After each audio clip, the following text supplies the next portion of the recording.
Okay, I'm glad to be back again. And I think I wanted to kind of summarize a little bit about what we already talked about to make it as clear as I can in terms of what we're dealing with. When we use the word energy, like I said before, it's hard to apply that to human beings because we've never done that. So if you look at it in simplistic terms, energy is really just the ability to do work. So if you look at it like that and you say, okay, well, what's my ability to do work? You know what I mean? And then what's your ability to do work? And what we're saying is it's distinct, it's different. And because it's different, we can gain distinction for who we are. Without that difference present, we can't really see anything. Like we talked about, if it's all white, you can't see it, right? You can't know that it's white until black shows up. So with us, your ability to do work as distinct from my ability to do work. And we're talking about doing work, like putting energy into this thing. Contributing. Yeah, but really putting energy, like, eating. We get the energy from the sun through the plants into us, and then we use that energy for something, right? So what we're talking about is how we're naturally designed to use energy, the energy that we are, you know what I mean, in an appropriate way. So when we say who we're being is this ability to do work, the way we describe it is expanding, space creating. That's my ability to do work. And your ability to do work would be contracting, time creating. And they're complementary to each other. And when we're really present to each other in terms of just being with each other without any conception in our minds blocking our ability to be together, then we're able to see things in a way that we can't individually. Like, unless there's a balance, you can't achieve what we talk about as another awareness of things, another dimension of awareness of things, or what we talk about as the fourth dimension of awareness of things, which is really the balance in space-time. So you're creating the time, I'm creating the space in the conversation, and when the energy is balanced, where there's nothing left to say, something will show up that supports what we're up to. Right. And when we hear that, we're hearing it like for real. In other words, this isn't something like an idea. This isn't an individual thing. This is something that shows up to both of us at the same time. And it's a reality that we actually see. And that reality changes us. In other words, it affects who we're being from that moment on. And because we've shifted where we're coming from in terms of who we are, everything around us shifts as well. Right. So it's not just a isolated kind of individualized kind of conversation to try to get what we want. You know what I mean? This isn't what it is. This is a conversation that takes place to eliminate everything that we're thinking so that we can actually receive what makes the difference to life and become it. So that's really what we're talking about. It's actually shifting who we're being out of this conversation for possibility and opportunity for action that makes the difference to everything around us that we're concerned about. Right. And the way it works is kind of amazing because when we see it here, it's already occurred. And things start happening, to us in a way that weren't happening before. Right. People come into our lives, people disappear from our lives. We get this information, we get that information. We see that this is the way to go. And, we get all this coaching all of a sudden, and all this support all of a sudden in time, in more linear type time. But in the moment that we actually saw this, we were outside of time. We were just in this place where time converges into the past, the present, and the future. It's kind of like no time. In other words, it's not time as we know it. It's actually no time, or it's all time.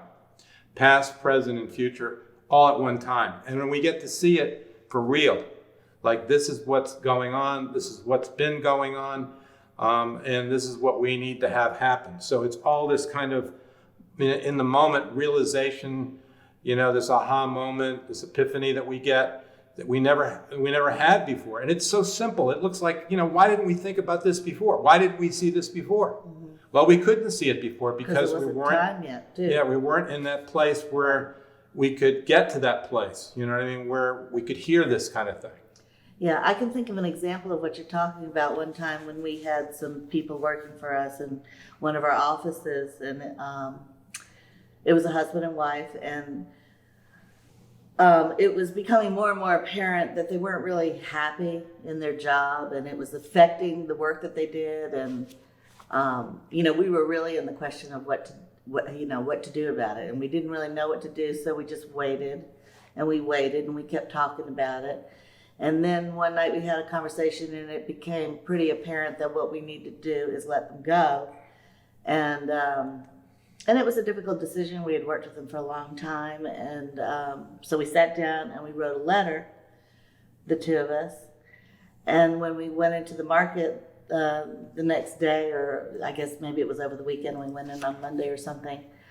And we called them and asked them to come and talk to us. And they came to the office and delivered their resignation. So it's like time already delivered. Like once we got clear, time delivered that action. Right. Mm-hmm. Right, because they were interested in something else. It wasn't that they were bad people or anything like that. Right. They were good people, but it was just that they were interested in doing their own business. Mm-hmm. So they didn't really have the interest in what we were doing any longer there as much as before. So would you say that that's an example of what you're talking about? Yeah. You see it and then it's already occurred. Right. It's like that. Mm-hmm. It's like outside of what we would call linear time. Mm-hmm. So in space-time, it's like a different relationship with time. It becomes the time for this. And that allows for all this to happen. Time is not this thing, you know what I mean? Right. Time becomes who we are. Like we became that this was the time for this to happen, Right. And out of that, when we became that, then everything shifts around us. Right. And that's like the fourth dimension. That's an example of. Yeah, it's connecting the two of us together in such a way that we can hear what makes a difference to life. And when we do, life moves on. It's Right. kind of like, okay, they got the message, Now we're clear. And it changes us. Like I said, when we see these things, it actually changes us in terms of who we are, what we're willing to put up with, what we were putting up with before, we're not willing to put up with anymore. It really shifts who we're being about everything. And life just follows, into that new domain of being, really. Would it be fair to say that it exists if there's a project at hand? There has to be like a project that you're both interested in moving the action forward, right? Yeah, there has to be something that's worthwhile that you're standing for, like we do at the market. I mean, it's a possibility of food and relationships. Right. So we're standing for that in such a way that we become responsible for what's creating scarcity and suffering in our lives. Mm-hmm. So that's what we're here for, to play that game, to discover what makes the difference to our lives so that we can work together in a way that doesn't increase scarcity and suffering, actually does the opposite. Right.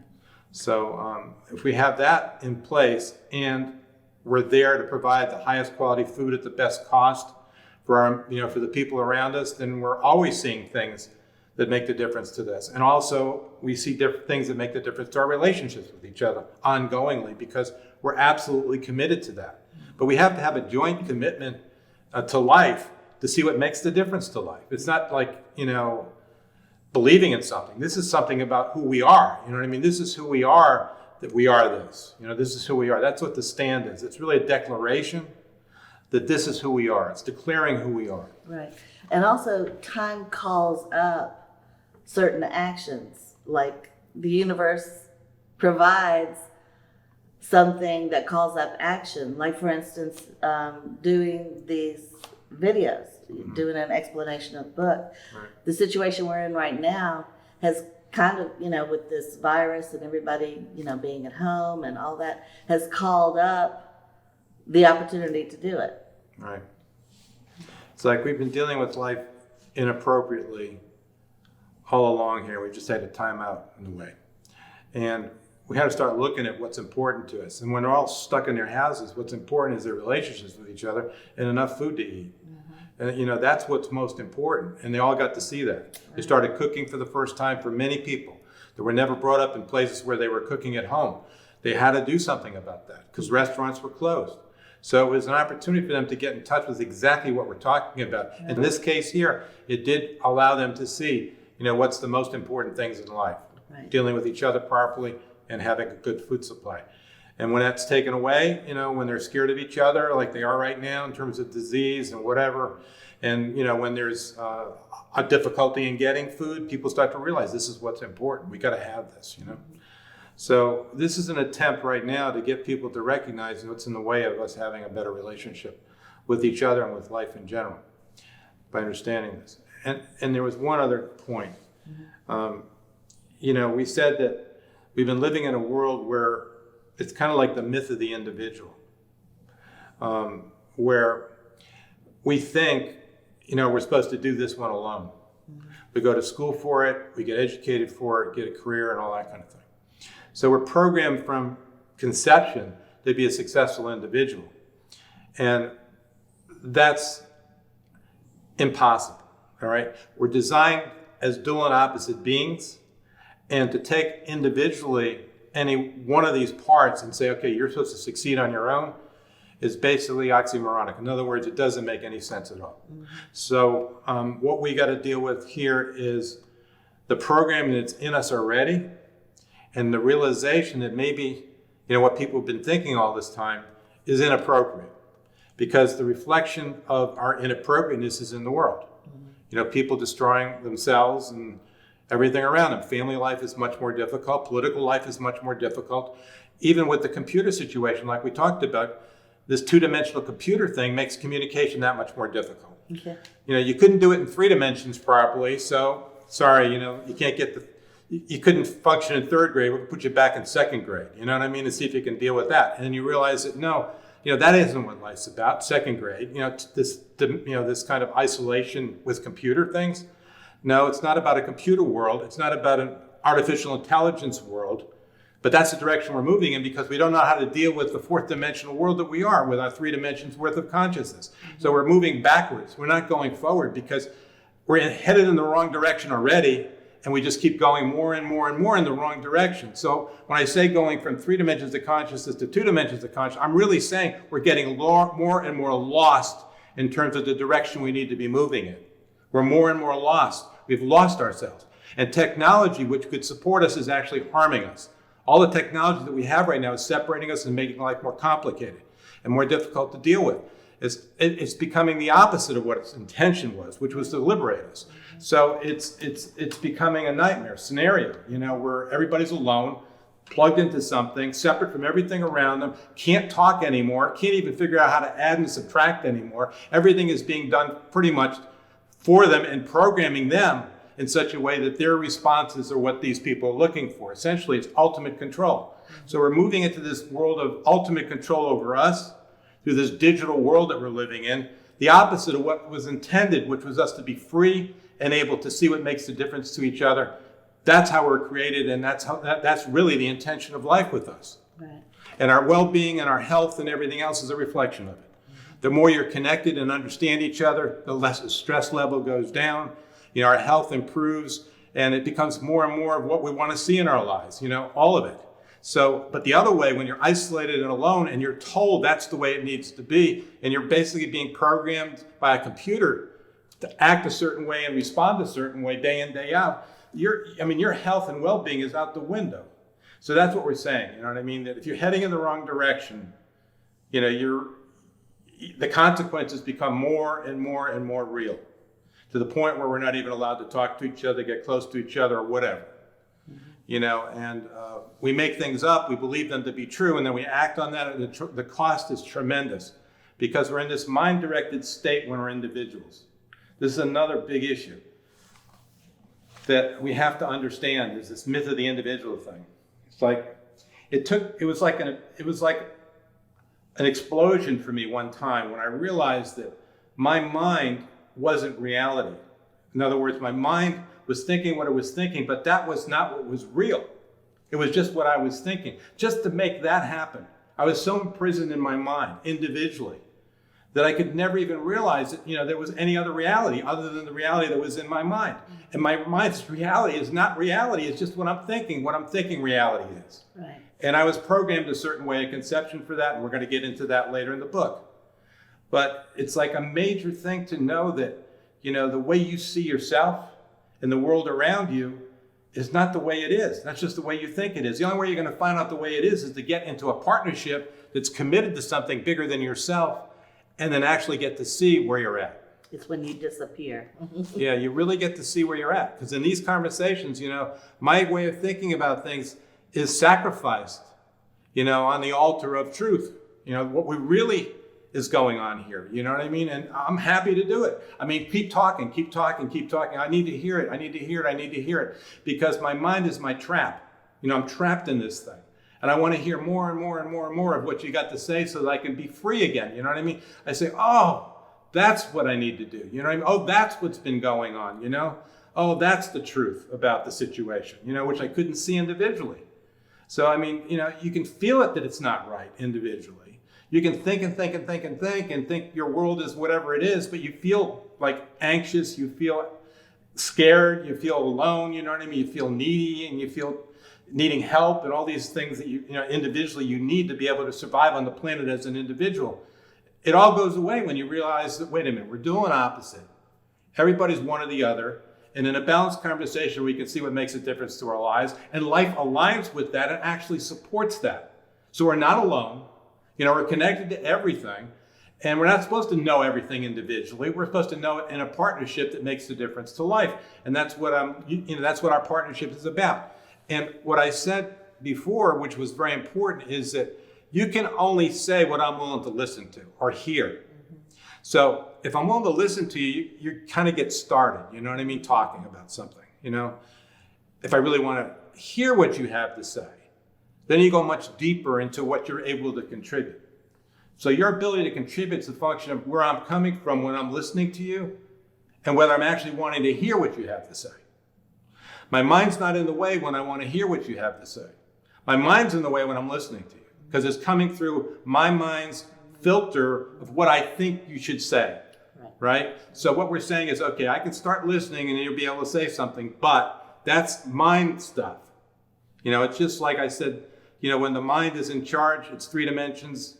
When the conversation's in charge, it's the 4th dimension, So it's just this mind thing that's going on with us that blocks, us to be able to hear what each other has to say. So you're limited by how I'm going to hear what you're saying. If I'm hearing what you're saying, like what you're saying makes the difference to my life, which it does, it makes a difference to my life and everybody else's life, you have a lot to say. You can dig deep and it shows up for you what to say.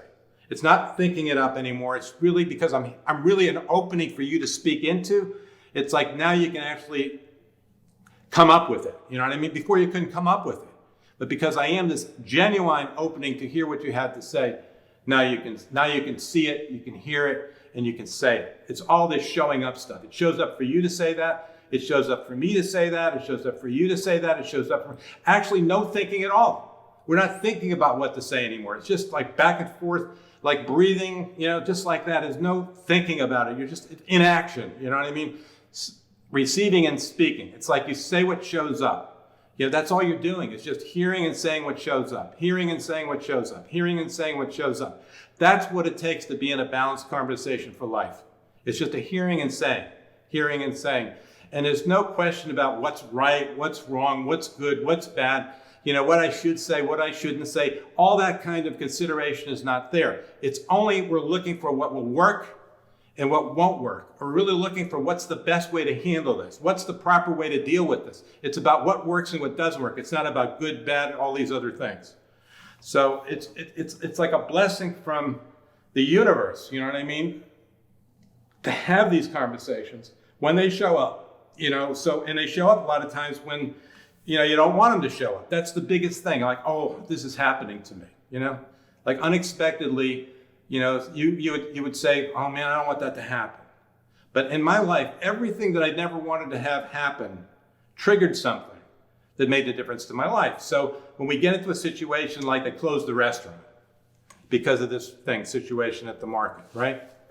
That's something we didn't want to have happen. But that started a whole bunch of things in motion, like how we can improve the deli, how we can improve this, come up with more products for them to be able to take out. It moves us in that direction. So when we look back at it and they allow us to open up the restaurant again because of these restrictions that they have due to this coronavirus thing, then in that situation, the restaurant will be better and the other places will be better too. It's an opportunity to improve something. So things that have happened to me in the past that I said I never wanted to see happen, when I look back at it, every one of them happened in such a way that it triggered something. So I would have a relationship with someone else, an opposite energy relationship with someone else that could support me in doing more than what I was capable of doing before.